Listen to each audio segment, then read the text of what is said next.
May kasabihan palagi narinig natin kahit saan dako ng ating bansa o sa mundo, kung oras mo na, oras mo na. Wala ka na magagawa. Yan ang kadalasan sinasabi. Kaya ang tanong, kung itinakda na ng Diyos ang lahat ng bagay, ano ba magagawa ko? Kung kalooban ng Diyos ang lahat ng maaring mangyayari, bakit pa niya ako sinisisi sa aking nagagawang kasalanan? Ilan lang po yan sa mga katanungan na mga walang kabuluhang katanungan mula sa mga taong hindi kilala ang Diyos, mula sa mga taong ang alam lamang ay ang kanilang sariling kaunawaan sa sarili, na ipinag-aambog na sila'y marunong, pero lumalabas sila po'y mga hangal. Kaya napakalagang alamin natin at pag-aralan ang pagdating po sa paksa natin na pinag-aaralan providensya ng Diyos. Sapagkat ang providensya ng Diyos, gaya ng ating napag-aralan in general, sa pangkalahatang kahulugan ng providence of God, na sa kanyang providensya, siyang umaalalay, namamatugot, nanangasiwa, at namamahala sa lahat ng kanyang nilikha. May buhay man o wala, dakila man o munti. Pinamamahalaan niya ito, pinanunutan niya ito ayon sa kanyang sakdal na karunungan at kabanalan, upang ang kanyang karunungan at kalakasan at katarungan kasama ang kanyang walang hanggang kabutihan at kaawaan ay mapapapurihan at maluwalhati.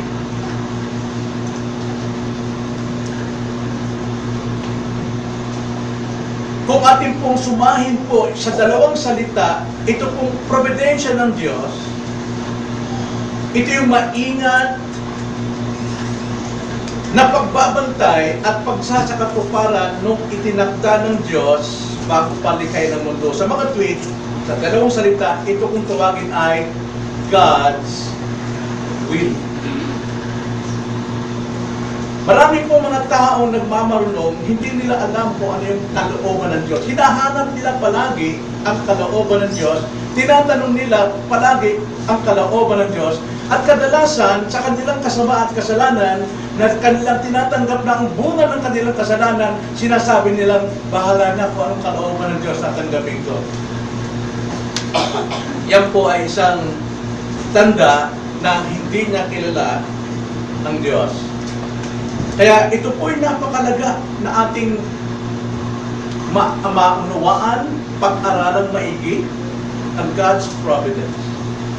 Last time nakita natin, God's decree happens in eternity.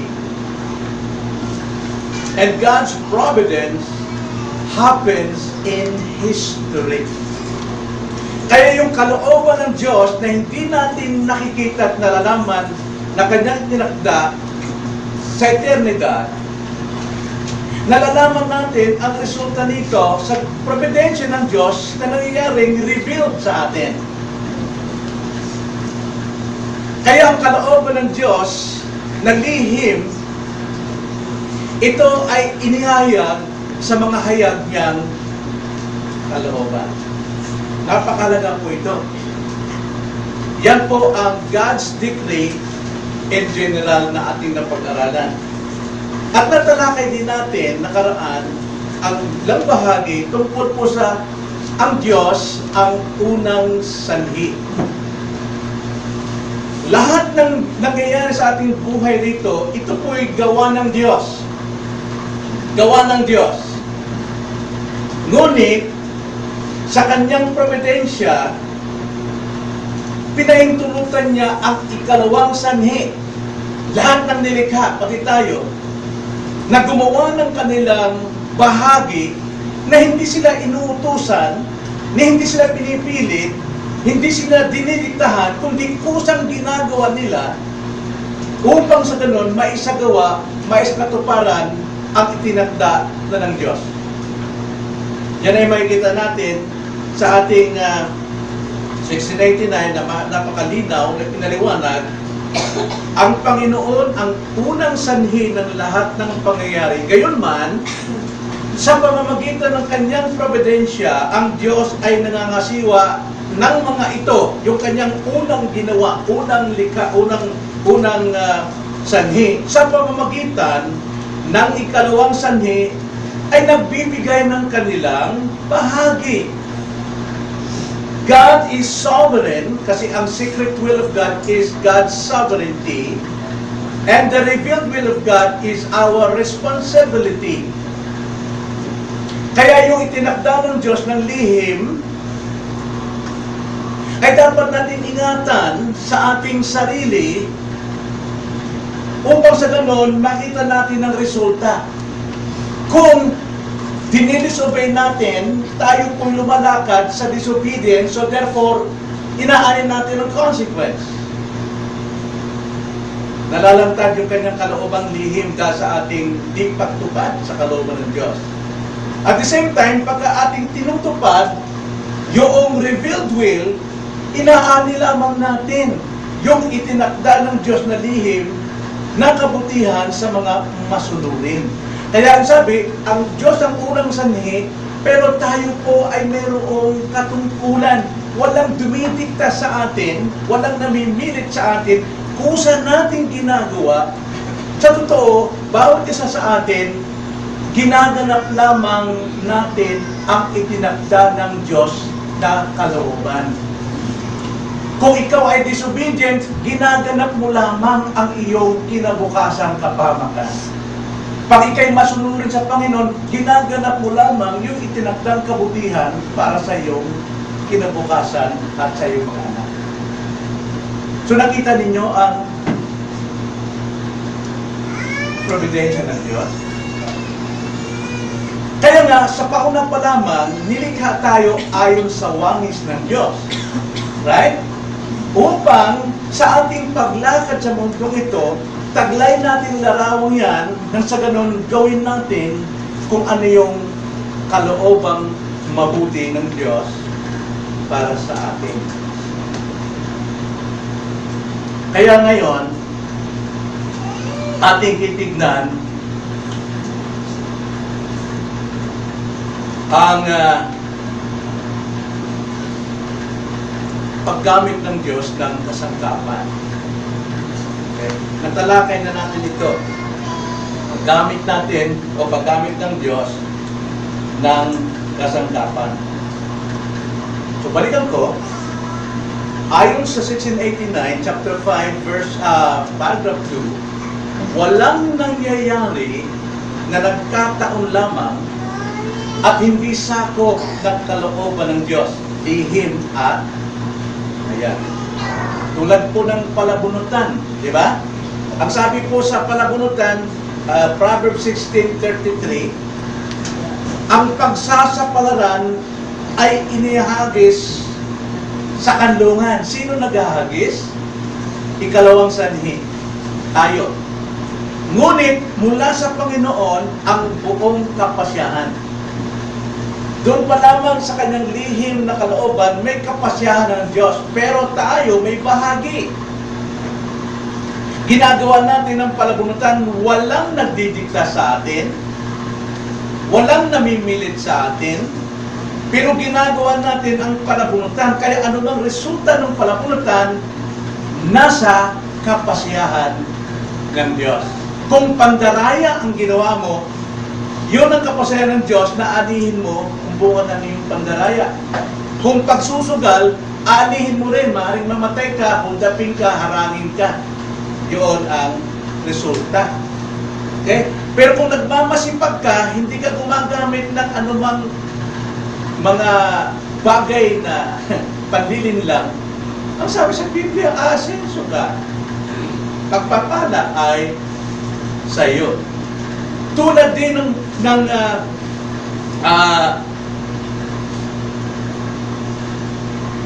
pagkakapako kay Kristo. Yung pong pagkakapako kay Kristo, plano ng Diyos sa kanyang decree, hindi natin nakikita, hindi natin alam dahil ito'y nangyari from eternity, Nangyari ito sa panahon. Walang nagdikta sa mga tao kung paano silang magalit kay Kristo. Walang nagdikta sa tao, walang namimilit sa tao na mapuot kay Kristo. Kundi, ginawa nila yung kanilang sarili ayon sa kanilang kalayaan na may galit, may puot, may inggit, at ipinako nilang Panginoon. Sa katotohanan, yung tinakda ng Diyos na kamatay ni Kristo para sa makasalanan, yung kalooban naman ng tao na puot ay naganap din para mamatay si Kristo para sila makapaghiganti. Pero yung kapasyahang layunin ng Diyos nangyari.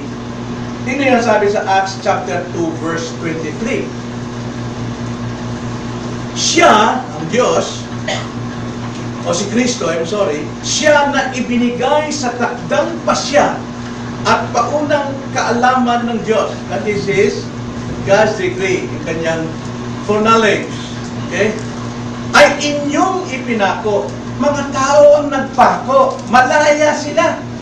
Walang nagturo sa kanila na Diyos o sino mang espiritu, ipako niyo si Kristo, no? Kundi dahil sa kanilang kasamaan, sa kanilang kasalanan, sa kanilang puot, na wala namang kasalanan si Kristo, ipinako nila. At pinatay sa pamamagitan ng kamay ng mga makasalanan. Pinintulutan itong mga pari na patayin si Kristo sa kamay ng mga tampalasan, mga makasalanan. So nakita nyo, yung layunin ng Diyos na mamatay si Kristo para maligtas ang makasalanan, isinagawa ng mga tao. Pinatay nila si Kristo at pinako sa krus dahil sa kanilang kapuotan. Kaya nga, ang Diyos ang unang sanhi, ngunit isinasakatuparan niya sa kanyang probidensya ng ikalawang sanhi ay mayroong bahagi. It's up to us kung ano yung susundin natin, pagsuway sa Diyos o pagsunod sa Diyos. God is sovereign, but we are responsible. So anong kalooban ng Diyos? Ang kalooban ng Diyos para sa atin is what is revealed. Kung ano yung hayag na sa atin. Na paano natin malaman ang hayag na kalooban ng Diyos? Deuteronomy 29:29. Ang Bible po, ang hayag. Eh ayaw natin basahin ang Bible, kaya mang tayo nagmamarunong. Nasabi natin, alam ko na yan, alam ko na lahat yan. Kung talagang mamamatay ka. Wala ka na magawa. Pero hindi. Mamamatay ka dahil sa ikaw ay disobedient sa kalooban ng Diyos. Magdurusa ka dahil sa iyong pagsuway. Paano malamang sumusuway ka? Hindi kasi yun, masuwayin ka, pero mayroong paraan. Ano yun? Kalooban ng Diyos, ano yun? Yung hayag, yung Biblia, ang magtuturo sa iyo. Tulad sa digmaan, right? Sa digmaan, may tinagda ang Diyos, tulad ng halimbawa ang Israel, sila ay magtatagumpay laban sa Filisteo. Na hindi ganun automatic yun. So, ang ginagawa ng tao, sila yung naghahanda ng kabayo para sila ay makipaglaban. Pero kung di sila naghanda, mayroong digmaan, patay sila lahat. Talo.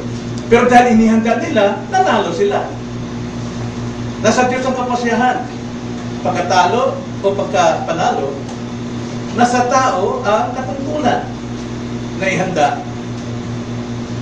Ang lahat ng dapat ihanda. Diba? Proverbs 21:31. Ang kabayo ay inihanda para sa araw ng paglalaban. Ngunit, nauukol sa Panginoon ang pagtatagumpay. Kung mga estudyante, sabi ng estudyante, gusto ko maging doktora. Bakit? Kasi gusto ko makatulong sa mga may sakit. Pero bubulakbol. Mararating niyo ba yun? Matatanggap niya kung itinagda ng Diyos sa mga nagbubulakbol.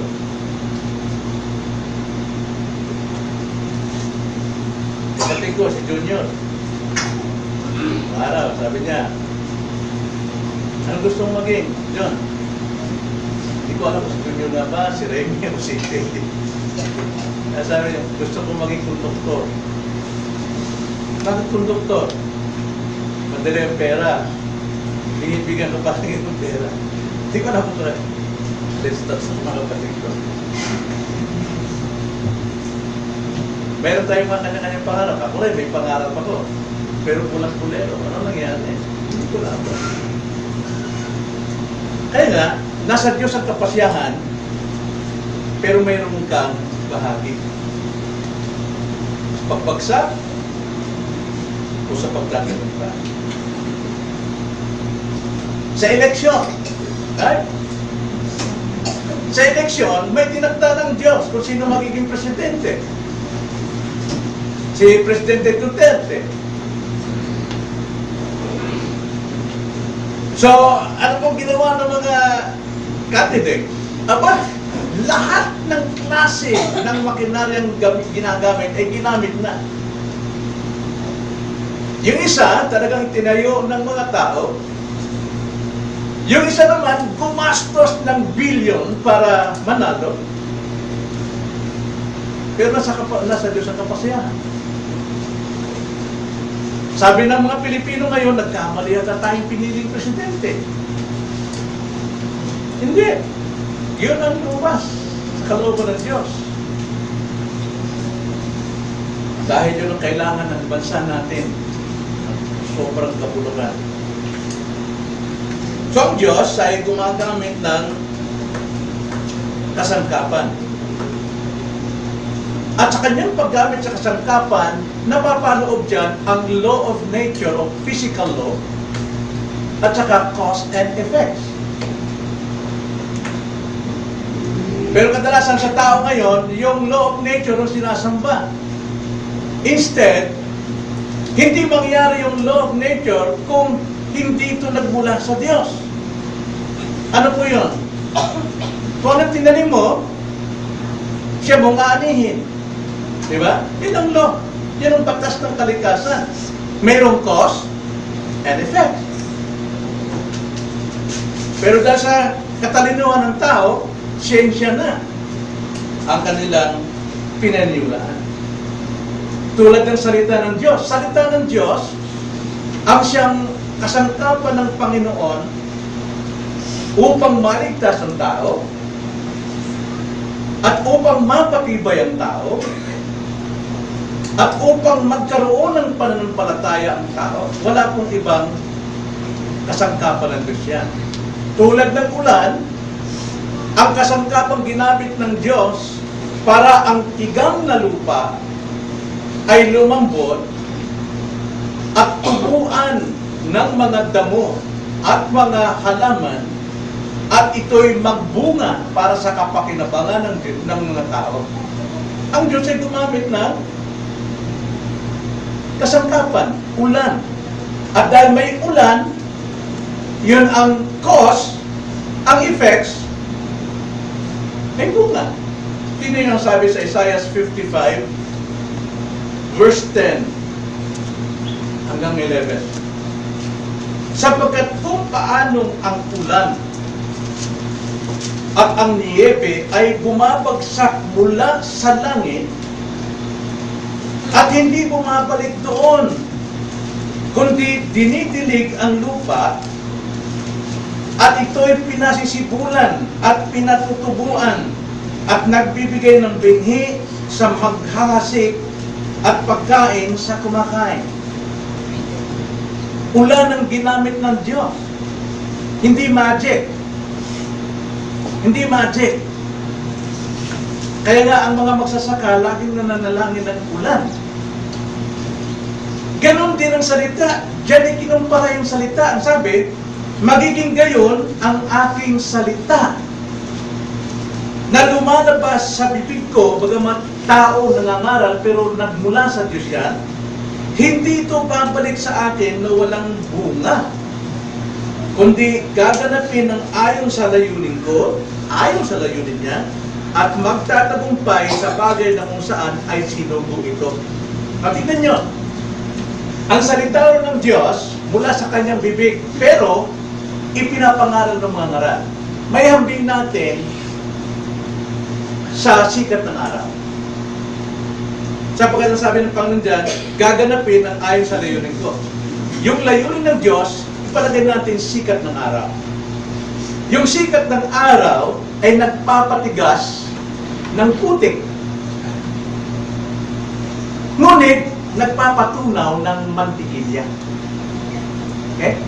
Doon sa matitigas ang puso o ayaw maniwala sa salita ng Diyos, mangyayaring kalooban ng Diyos na titigas lalo kanyang puso. Pero doon sa mga taong nakikinig at handang unawain ang salita ng Diyos, tutunawin ang kanilang puso para sila ay maligtas. Kaya, ano ang tanggap nyo sa salita na ipinapangaral nyo? Nakahanda ba ang puso ninyong sumalungat? O nakahanda ang puso nyo tumanggap? Mangyayari ang kalooban ng Diyos doon.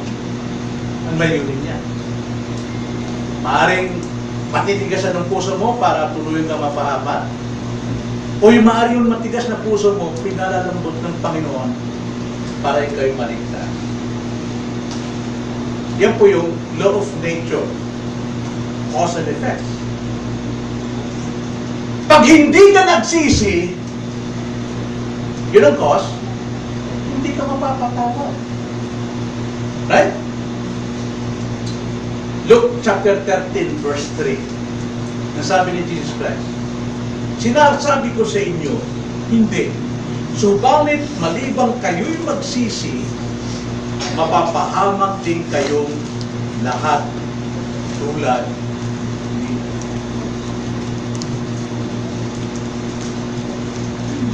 May effect kung ano yung tanggap natin sa salita ng Diyos.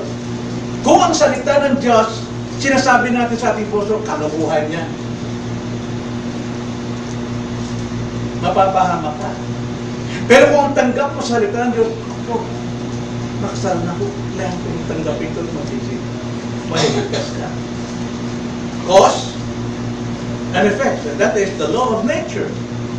What you sow, you shall reap. Tulad ng ating talakay nakaraan kay Pablo, nasa bangka. Ang sabi ni Pablo, ginigiba na sila ng malakas na alon at hangin at sila'y hahampas sa isang malaking bato. At ang mga bilanggo at mga sundalo ay gusto nang lumundag, magkanya-kanya na sila ng ligtas ng sarili. Ang sabi ni Pablo sa kapitan, malibang manatili kayo, walang mapapahamak sa inyo. At naniwala sila, nanatili sila. Nawasak ang barko, pero ligtas ang lahat, walang napahamak. Dahil yung pagkawasak, nagkaroon sila ng salbabida. Nagkaroon sila ng salbabida. Yun ang layunin ng Panginoon para sila maligtas, mawasak yung barko para magkaroon sila ng kanya-kanyang salbabida. Kung tawagin niya sa atin accident yun, nagkataon lang. Tumawid ka. No? Pero, sa pagtawid mo, napalingon ka na may sumitsik sa'yo. Kung dumaan yung napakabilis na sasakyan, sasabihin mo, po, muntik na, aksidente. No? Hindi, may ginamit ang Panginoon na lumingon ka. Wala pong aksidenteng nangyayari. Kaya kung anong ginagawa natin ngayon sa salita ng Panginoon, hindi aksidente kung ano yung bunga nito. Kung hindi ka nagmamahal sa pagsamba, sa means of grace. Para ma-preserve natin ang ating sarili sa tiyak na aksidente, abay gumamit ka ng flyover. Huwag kang tatawid doon sa mga walang pedestrian lane na sabi, bahala ng Diyos sa akin. Sabi niya, magpapadala siya ng anghel. Sinulokohin mo. Ikaw lang ang tumutupad sa magiging mangyari sa iyo. Walang pumipilit sa'yo. Ginusto mo dahil rebelde ka. Pupunta ka sa 6th floor ng building, tatalon ka. Ano mangyayari sa'yo? Sasaluhin ka ng Diyos? Hindi.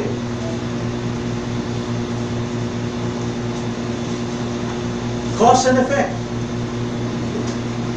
Tinakda ng Diyos kung ano mangyayari. Matigas ang ulo mo, aalihin mo nga ng katigasan ng ulo ng mga ulo. Kaya wala rin fatalism. Hindi pwede mangyari yung fatalism. Ano yung fatalism ulit? Yung naniniwala, tadhana. Di ba? Ito yung kapalaran ko eh. Ito na ako eh. Wala akong magagawa. No. Hindi pwedeng wala kang magagawa. Yung nangyayari sa iyo, yun yung nangyari doon sa nauna mong ginawa. Nakita niyo si King Ahab? Pati maging sa mga random o tawagin yan baka sakali. Baka sakali, bahala na. Ganun. Pero yung lang bahala na, malaya rin yung ginagawa. Tulad ng sundalo, di ba? Nagpakawala siya ng pana. Baka alayin yung pana sa dami-dami, libo-libo mga tao, yung gitna pa ng dibdib ni Ahab tumama. Pero bakit, ang tanong doon, bakit nagpakawala yung sundalo ng pana? May dahilan eh. Anong dahilan? Tigmaan eh. Isa dami ba naman, maaari. Siyempre, di ba sa mga sa TV, mga kawal, papakawal sa labanan, sa dami-dami ng tao, bahala na, at saan pa kung tamaan. May dahilan, nasa digmaan eh. Pero bakit nagdigmaan itong Israel at saka itong kalaban? May dahilan pa rin. Part pala ng second cause. Anong dahilan? Si Ahab gusto niya makamkam yung teritoryo ng kalaban. Si Josaphat naman, gusto niya makuha approval ng kanyang, ng Haring Aba para mapangasawa yung kanyang anak. Pero bakit gano'n ang kanyang layunin? Meron pang nangyari. Ano yung nangyari? Ano pa yung naunang cause? Kaya mamamatay si Ahab? Pinatay niya si Nabot. Si Nabot, nakawalang kabalay-malay. Kami ginagaw yung kanyang ubasan.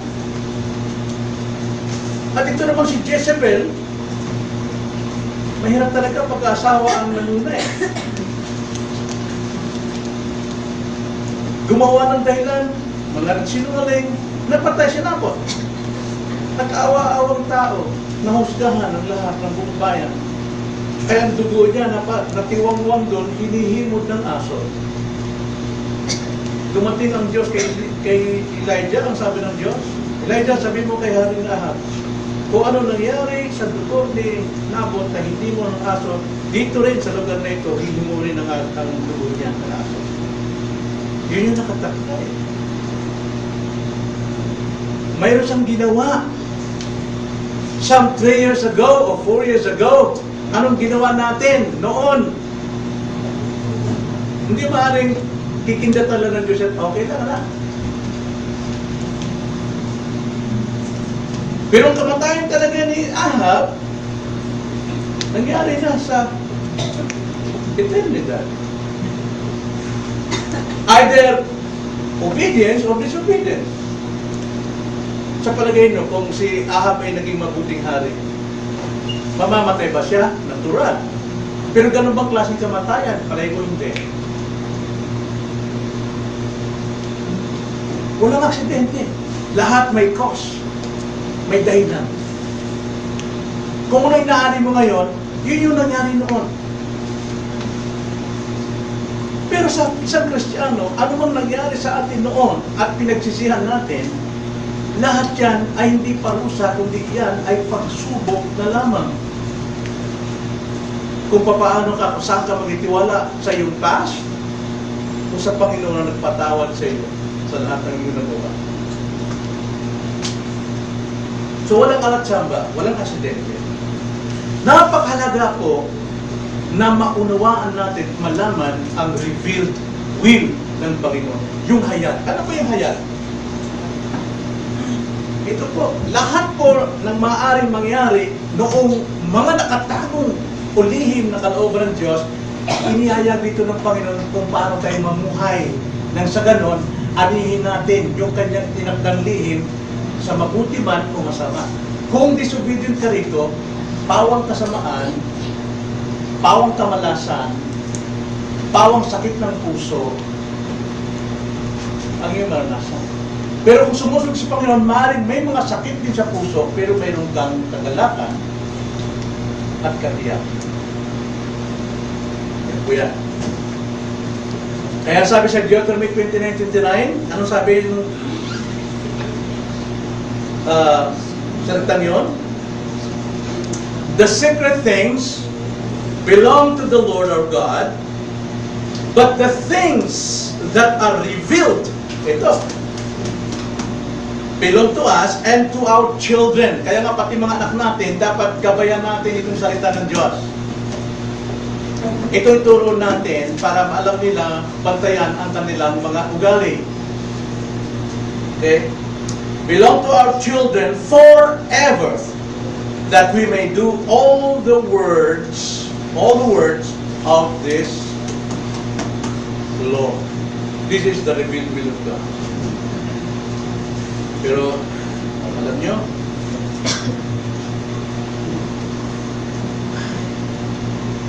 marami tayong pagkukulang sa ating mga anak, pamilya, dahil tayo mismo, hindi natin na alam yung napakalinaw na kalooban ng Diyos para sa ating buhay. Ito yung ating guide, ito yung ating tourist, o tour, taga-tour, tawag doon. Alam nyo, halimbawa, kahit taga-bundok, taga-kabulisan, ano? Sa biglang pagkakataon, abay, dinala kayo ng Espiritu Santo at doon sa gitna ng New York. Sa palagay nyo, mabubuhay kayo doon? Pero lahat ng paghanga, wow! Wow! Wow! Ganda! Ganda! Ganda! Lahat ng paghanga, mabubusog ka ba doon? Hindi mo alam pa paano masikot-sikot ng paano maghanap buhay. Anong gagawin? Hindi mo alam pa paano kainin yung mga pagkain nila doon. Pero kung doon sa mismong kabulisan, dinala ka sa gitna New York, mayroon kang tourist guide, hahanga ka, pero ikaw mismo naranasan mo bawat bahagi ng New York. Dahil yung magdadala sa'yo, magtuturo sa'yo, kapisado lahat ng sulok, pati opisina ng bawat opisina ng New York. Makikinabang ka, pati paano kainin yung mga pagkain doon, paano mong gawin, magkano, lahat yun. Pero kung dadalhin ka ron, puros paghanga, ibig sabihin, sa iyong sarili, puros paghanga lang naman New York. Ganon din sa buhay natin, maging sa salita ng Panginoon. Ang salita ng Diyos ay tourist guide natin. Lahat yan sinasabi sa atin kung ano yung ganda ng kalooban ng Diyos sa buhay natin. Paano tayo mga ugali, paano tayo mangasal, paano tayo makipag-usap, paano tayo makiharap sa mga tao, anong dapat natin gawin sa buhay nito, paano tayo dapat magnegosyo, paano tayo dapat magtrabaho. Nandiyan po yan. Pero hindi na sinasabi anong klase ng trabaho, pero kung paano. Kung pasaway ka, paano ka? Lagi kang nagpupula, nagbabagsak ng ano. Hindi, tuturuan ka ng banal ang suratan paano mo ipamuhay o trabahuin yung trabaho mong napakarama. Yan ang salita ng Diyos. Kaya napakalaga po na pusisain natin ang revealed will of God. Upang sa ganon, alam natin kung ano yung tatanggapin nating buhay sa ayon dito. At hindi natin matatanggap yung buhay na labag dito. So yun po yung kalooban ng Diyos. Providensya ng Diyos. Okay? May lumaking tanong? Actually, nagtalakay ko ito nakaraan, inulit ko lang para mas malina. Ngayon, saglitan natin ang ikalawang bahagi ng God's providence. Diyos ay sumasakop sa lahat ng maaring mangyari sa sanlibutan ito. Pero gusto kong balikan muna pala na ang Diyos hindi alipin ng kasangkapan. Gusto kong linawin ulit yun. Bagamat ang Diyos gumagamit ng kasangkapan, pero hindi siya alipin ng kasangkapan, na ang Diyos ay nakakahon sa kanyang tinakdang kasangkapan. Hindi. Kundi ang Diyos ay malaya kahit wala yung kasangkapan. Ito'y sa ating 1689, paragraph 3b.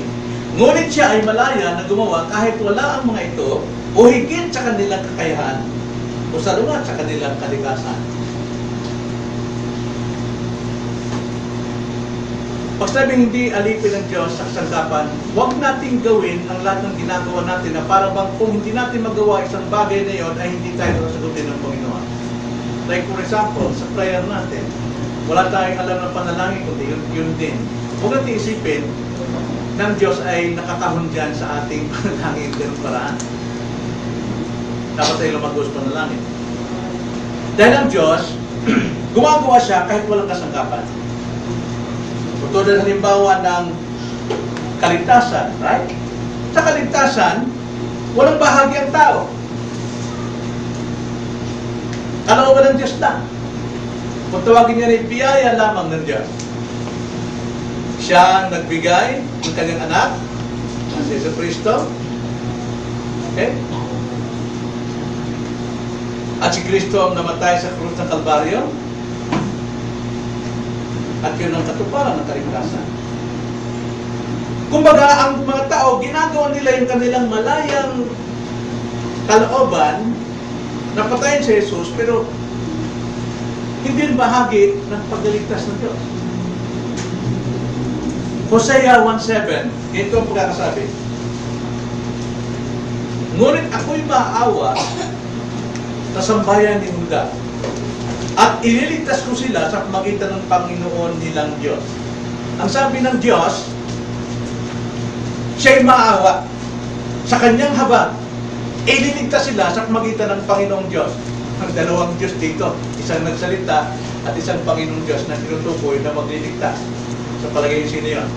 The Father and the Son. Ang Ama ang naawa.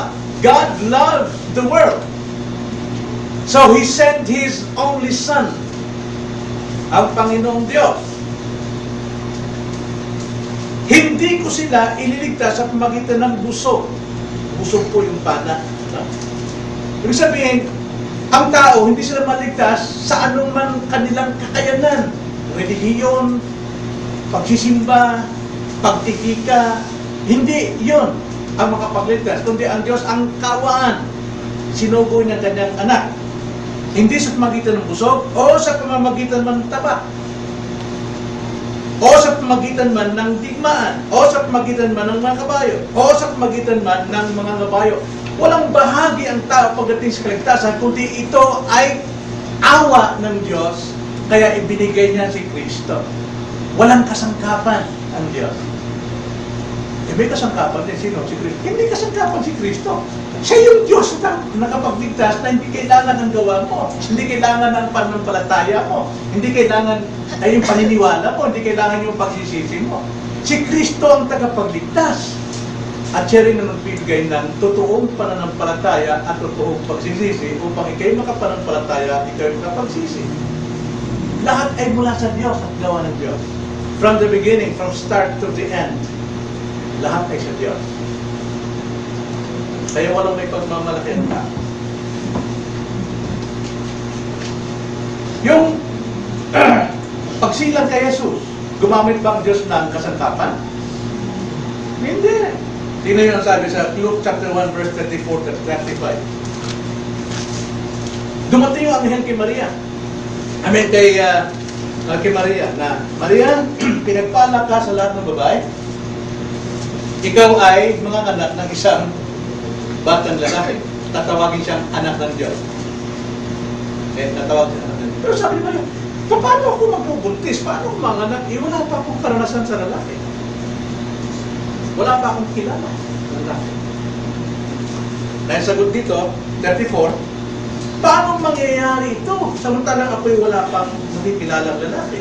Sapagkat kadalasan, sa kasangkapan ng pagbubuntis, lalaki mo na eh. Right? Sumagot ang anghel, bababa sa iyo ang Espiritu Santo at lililiman ka ng kapangyarihan ng kataspasan. Kaya ang batang banal ay tatawaging anak ng Diyos. So ang Panginoon, walang kasangkapan gumagawa siya. Ayon sa kanyang kalooban. Kaya hindi siya alipin ng kasangkapan. Walang binhi na lalaki at binhi na babae. Kundi kapangyarihan ng Diyos, nililiman si Maria, kaya siya ay nagbuntis at nanganak. At ang Diyos din, gumagamit din ng walang kasangkapan na higit pa sa kasangkapan. Tulad kay Isaac. Sino tatay ni Isaac? Si Abraham. Sino nanay niya? Si Sarah.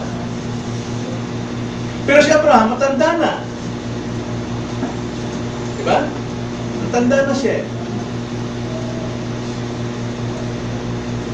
100 years old na. At si Sarah naman, 90 years old, baog pa. Hindi na pwede makanak. Lipas na. So yung kakayanan ni Abraham, kakayanan ni Sarah, wala na. Pero nagbuntis si Sarah. Higit pa sa means. Ipinanganak itong si Isaac dahil ito ay gawa ng Diyos. O di kaya, ang Diyos din ay salungat sa mga kasangkapan. Isang halimbawa dyan, yung burning bush. Nung makita ni Moises sa bundok na may nasusunog. Ang nakita niya nasusunog, isang punong maliit. Pero habang nasusunog ito, dilaabang kayo, talagang lumalagablab yung apoy, pero hindi natutupok, hindi nauulin yung puno. Paano nangyari yun? Di ba kadalasan kapag may nasusunog, nasusunog at natutupok na yung abo? Pero ang Diyos, ginamit niya yun ng salungat sa means. At hindi lang yun. Kung mahal natin ang kasasayan ni Hezekiah, nung siya po ay nagkasalo ng pride sa Panginoon, alam mo, pride ang naging dahilan bakit si Hezekiah ay kailangan mamatay. Nasa pride niya, nagkaroon siya ng bukol. At ang bukol niya, wala nang kagalingan. Siguro ito ay cancerous na. Kaya sabi ng Diyos kay Prophet Isaiah, na anak ni Amos, sabi mo kay Hezekiah, handa niya, prepare niya ng kanyang sambahian sapagkat hindi na siya gagaling sa kanyang karamdaman. At sinabi ni Isaiah, manarin. Sabi ng Panginoon, hindi ka nagagaling sa iyong karamdaman. Kaya, handa mo na. Lahat ng gawin mo, dapat ang dapat mo gawin, magsisi, hindi ka. At dahil doon, si Hezekiah talagang hindi siya, wala siyang mukhang iharap mismo sa propeta at sa Diyos, humarap na sa dingding at umiiyak siya. Sabi niya, alalahanin mo, Panginoon, ang aking mga nagawa sa inyo. Alalahanin mo. Sisi siya. Nung paalis si Isaiah, sabi ng Diyos, Isaiah, bumalik ka. Bakit po, Panginoon? Nakita ko kanyang mga luha, narinig ko kanyang pag-iyak. Sabi mo sa kanya, durugtungan pa siya ng 15 taon. At sinabi ni Isaiah, durugtungan ka pa, 5 taon. 15 taon. Kaya sabi ni Isaiah sa mga katulong, kumuha kayo ng igos. Magtiktik kayo ng dami ng igos, itapal sa kanyang sugat at gumaling yung sugat niya. Nakita niyo? Cause and effect. Then, ang sabi ni Isaiah, paano ko malaman? Paano ko masigurong ginawa nga ito ng Diyos na ako dadagdag pa ng 15 taon? Anong palatandaan? Ang sabi ni Isaiah, mamili ka. Anong gusto mong makita? Yung poste. May anino. Anong gusto makita? Pabantiin ng higit yung anino o paatrasin? Ang sabi ni Hezekiah, yung paabanti, karaniwan lang yan. Pero yung paatrasin mo, ng araw ay Yung patiring na, pababa na, ganun pala, no? Ayun ang kailangan ko. At pinaatas ka ng Panginoon. Ano yun? Salungat sa means. Salungat. Anong tawag diyan? Walang means. Ano ba? Higit sa means. Salungat sa means. Kung tawagin niya ay himala. Ang himala po, wala pong cause and effect.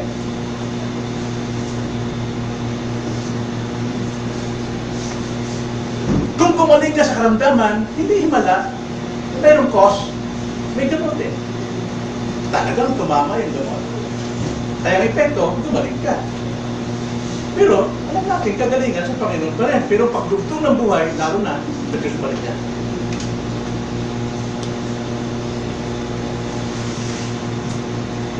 Yung sa panahon ni Eliseo, aba, nahulog yung ulo ng palapon, ano kadalasan?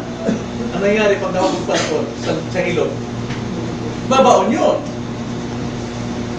Yun ang cause and effect. Yun ang means.